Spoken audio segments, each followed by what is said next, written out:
The late afternoon sun bled orange and pink across the quiet suburban streets of Cedar Pines, one of those neatly trimmed neighborhoods where the lawns looked cloned and the mailboxes stood at uniform height like little soldiers. It was the kind of place where the loudest noise was the distant hum of a lawnmower or the splash of kids in a backyard pool. On the corner lot, behind a two-story colonial with navy shutters and a porch swing that creaked in the breeze, lived Marcus Haley. To most of his neighbors, Marcus was just another homeowner, a tall, broad-shouldered black man who kept to himself, jogged at dawn, and occasionally waved while dragging his trash bins to the curb. They didn't know much else about him, and that was the way Marcus liked it. He had spent 22 years in the FBI, climbing the ranks in counterintelligence and undercover operations. His name carried weight in certain circles, the kind of weight that made seasoned criminals go pale and made rookie agents study his case files like scripture. But out here in Cedar Pines, Marcus was simply the quiet guy with the spotless driveway and the mysterious aura. It was Saturday, and Marcus was finishing up pressure washing his back deck when he noticed them. A white SUV rolled slowly down his street, tinted windows glinting in the dying light. It didn't belong.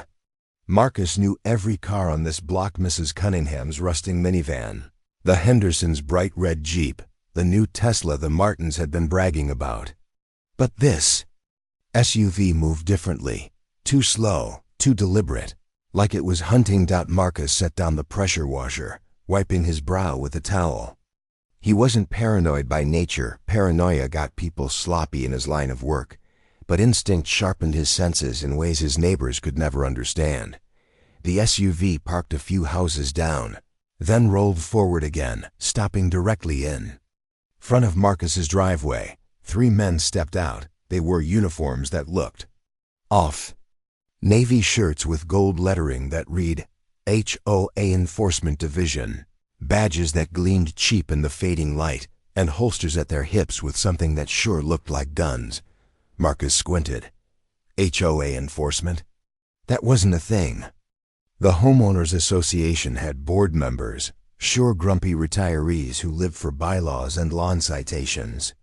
But uniforms? Guns? Arrest authority? Not in America. Not legally. The tallest of the 3, a stocky man with a shaved head and mirrored sunglasses, called out, "Mr. Haley?" His voice was authoritative, rehearsed. "We need to speak with you. Step out to the front, please." Marcus stayed where he was, leaning casually on the deck railing, though his mind ticked like a metronome. He scanned their posture, their gear. Plastic badges, ill-fitting vests. No radios, no body cams. Fake. All of it. And yet, his neighbors were starting to notice. Curtains twitched. A garage door opened a crack. People loved a spectacle in Cedar Pines, especially if it meant they could gossip about the quiet black guy on the corner.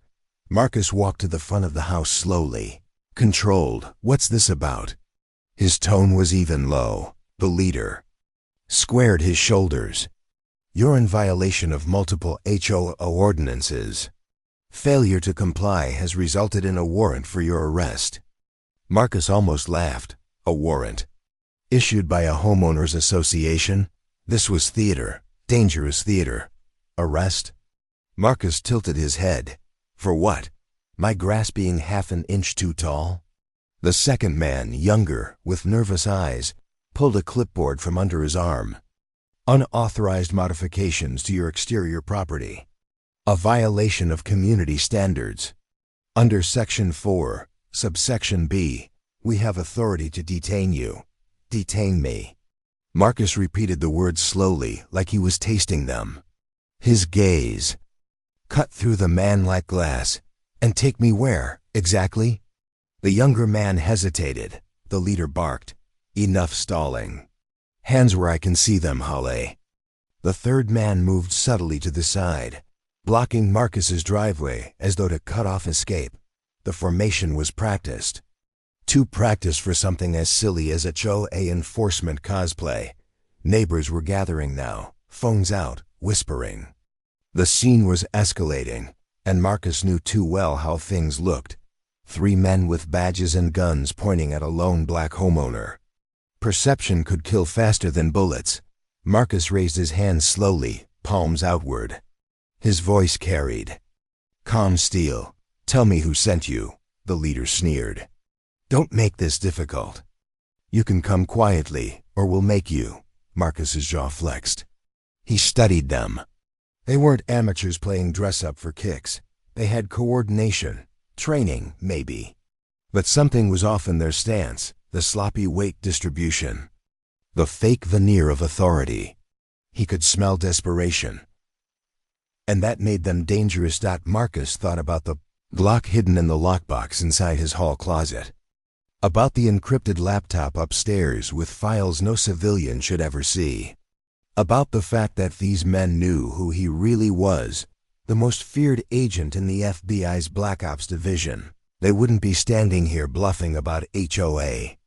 Rules, which meant they didn't know. That ignorance was his advantage. "I'm not going anywhere with you." His voice was firm, final. The leader's jaw tightened. "Then we'll do it the hard way."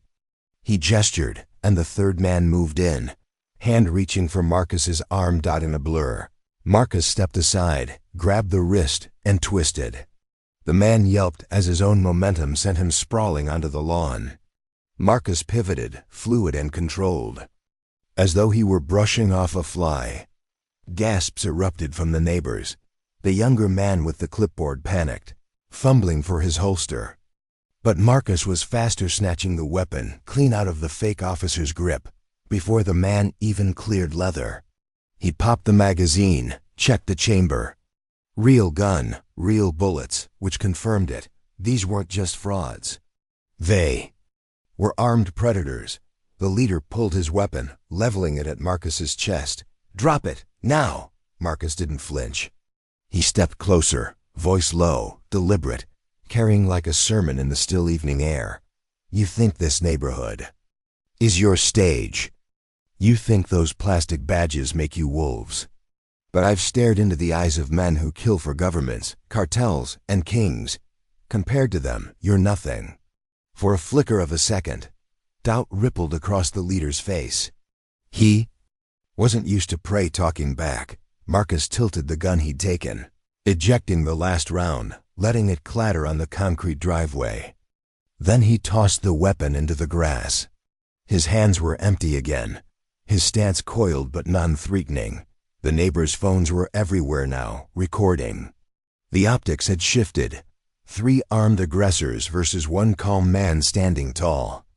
In his own yard, sirens wailed in the distance. Someone had called the real police. The leader cursed under his breath. He holstered his gun, gestured sharply. "Let's go, now." The 3 scrambled back into their SUV, peeling off down the Wayo Street before the squad cars could arrive. Tires screeched, smoke curled. Marcus stood in the settling dust, chest rising steady, eyes locked on the horizon. The neighbors murmured. Some backed away, unsure. Others stared at him with new suspicion, whispering theories about what they'd just seen. Within minutes, Cedar Pines buzzed with speculation. Fake police, a standoff, Marcus disarming armed men with military precision. None of it fit the quiet homeowner they thought they knew. The real police arrived too late. They took statements, collected fragments of description, promised to investigate. But Marcus knew better. This wasn't random.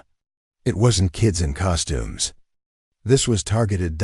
As the squad cars rolled away and neighbors drifted back into their perfect homes, Marcus remained on his porch, staring at the empty street. The mask of suburban anonymity had been ripped from his life. Someone knew his name.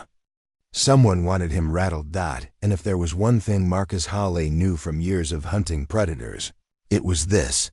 Once they test your walls, they always come back. The night deepened. Cedar Pines went quiet again. But Marcus sat in his study.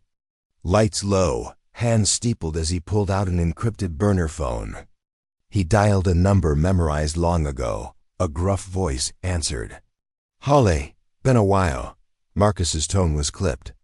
"I need a trace run." 3 operatives, disguised as HOA police. Armed. They came to my house today. The line went silent for a moment.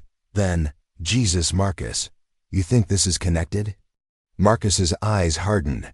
It's not a question of if, it's who. The voice sighed. All right. Send me everything you've got, but watch your back. If they've found you out there in the suburbs. I know, Marcus interrupted. They're already closer than I thought. He hung up, leaned back in his chair, and let the silence swallow him. The safe life he'd carved in Cedar Pines was gone. The shadows had found him again, and Marcus Halle, the man feared by warlords and cartel kings alike, was about to find out which enemy had sent wolves in HOA costumes to his front door. The following morning, Cedar Pines felt different. The air itself seemed heavier, charged with whispers and sideways glances. Neighbors out walking their dogs slowed when they reached Marcus's property, their conversations hushed, their eyes lingering on the man who, less than 12 hours ago, had disarmed armed intruders in his driveway. Some waved stiffly, awkward smiles plastered on their faces. Others didn't bother. Suspicion had already begun to wrap itself around Marcus like a shroud dot inside his house. Marcus barely noticed. He was hunched over his kitchen table, a laptop open to a dark interface of encrypted code and bouncing IP pings. His burner phone buzzed. Got your trace, said the same gruff voice from last night, Special Agent Daniel Cross, one of Marcus's oldest contacts in the bureau. Those guys weren't freelancers. Not just idiots playing dress up. Their SUV was stolen. Out of Baltimore 2 weeks ago, plates switched. And their weapons? Serial numbers scrubbed. Marcus's jaw tightened. So professional enough to cover tracks, but sloppy enough to come at me in broad daylight. Cross exhaled. Yeah, it's a message, Marcus. Somebody's letting you know they can reach you, even in your little white picket fence neighborhood. Marcus leaned back, staring at the ceiling. His mind spun through possibilities. Old cases, old enemies, loose ends that should have been tied years ago. There were plenty of men who'd want him dead, but few bold enough to try. Dig deeper, Marcus said flatly. I want affiliations. Funding, who's pulling the strings? I'll do what I can, Cross replied. But you know how this goes. If someone with resources is targeting you personally, it means they think you're vulnerable. Marcus's gaze drifted to the wide kitchen window. Outside, Mrs. Cunningham from across the street was watering her flowers, stealing quick glances at his house. Vulnerable wasn't a word he liked, but maybe it was true. He wasn't in the field anymore. He wasn't wearing body armor or leading raids. He was living among civilians now, and civilians could get caught in the crossfire. When he hung up, Marcus closed his laptop and slid it back into the safe hidden behind his pantry wall. Then he walked to the mirror in his front hallway. For the first time in years, he saw himself not as Marcus the retiree, but Marcus Halle, the agent who had dismantled cartels in Juarez, who had sat across from double agents in Berlin, who had broken war criminals with nothing but a stare and the truth they feared most. The wolf inside him was still there. He just hadn't let it out in a long time. By Sunday, rumors had reached a fever pitch in Cedar Pines. At the local coffee shop, whispers carried across tables. I heard he's ex-military. No, no, he's definitely running drugs. Kids on bikes pedaled past his yard, daring each other to ride close to his porch. Even the HOA board scheduled an emergency meeting, citing concerns about disturbances undermining neighborhood safety. Marcus hadn't been invited, but he didn't need to be. He knew exactly what was being said. He was a problem, an eyesore, an intruder in their perfect little bubble. The irony wasn't lost on him. The real threat had rolled in wearing fake HOA uniforms, and now the actual HOA sharpening its knives against him. That evening, Marcus went for his usual jog just as the sun dipped low. He liked running at twilight, When the heat bled off the asphalt and the world grew quiet, it cleared his head. But tonight, something was off. A black sedan idled at the far end of the cul-de-sac, tinted windows again. No plates. Marcus slowed. His breath steady, his eyes locked on the vehicle. It didn't move. Didn't drive away. Just watched. Marcus's heart didn't race. His training didn't allow it. But his senses lit up like flares. He jogged past, noting reflections in the windshield, the faint outline of two silhouettes inside. Professional surveillance posture. When he returned to his house 20 minutes later, the sedan was gone, but someone had been inside his mailbox. He saw the faint bend in the metal, the smudge of a glove on the flap. He opened it. Inside was a single envelope, no address.